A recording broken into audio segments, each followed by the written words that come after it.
What the fuck is going on with racing games now? Pretty much every racing game that's released since Forza 5 has microtransactions built in. Fucking Gran Turismo 6 had a $200 car, and now Sony has decided to continue the trend with Driveclub, a game that was starting to pique my interest. Not anymore. A lot of controversy arose with recent information regarding Driveclub, particularly the PlayStation Plus edition and how upgrading worked. I'm not going to get into detail about it, but needless to say, it was a clusterfuck. Luckily, Sony listened to people and fixed it. Something they'd become really good at, listening to their fans. That's good, and I have to give them props for that. However, this fucking nonsense is not good at all. I came across this news via a GameSpot article that oozes bullshit. I'm going to explain why that's the case, but let's just examine and discuss what exactly the microtransactions are. So in this game, they aren't as insulting as the microtransactions from the crew, but you know me, I hate microtransactions, and in retail games, I don't give a fuck how fair you say they are.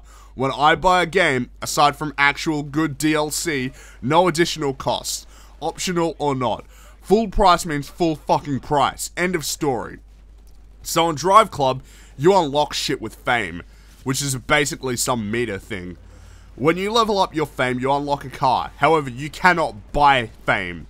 Real world money is used to buy cars alone, in the same way you could with Forza 5 or Gran Turismo 6. However, does that make this any more justified? No. No, it doesn't.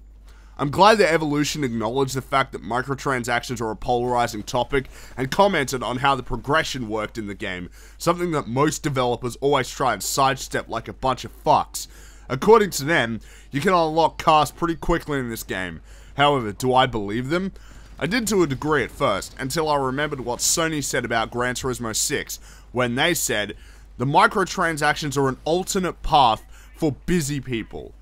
If you can unlock vehicles in a timely manner, why the fuck would microtransactions be in the game for busy people? I'll tell you why. For money. That's all this is about. Money. And I don't want to hear otherwise. It's pure greed and it's fucking wrong.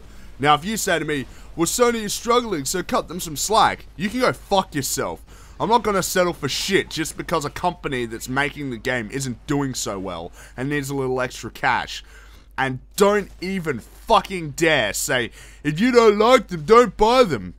I've made so many videos about this topic, I can make a fucking playlist.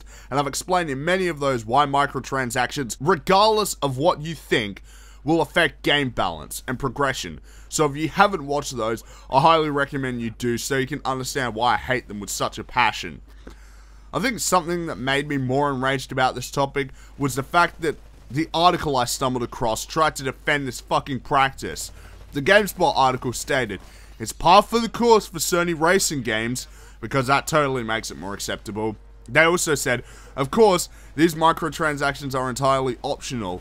Again, even if I choose not to buy the fucking cars with real money, the mere inclusion of them in the game will fuck with the progression of the game. So fuck off, GameSpot. I've said this in previous videos, but I'm gonna say it again. This shit has to stop. Microtransactions are rampant in mobile games, and the fact that they're now making their way into actual games is fucked up. In the free-to-play market, whatever, the game is free, so as long as they're reasonable, have at it. In retail games, no. Like I said in my crew video, you can take your microtransactions and shove them up your fucking ass.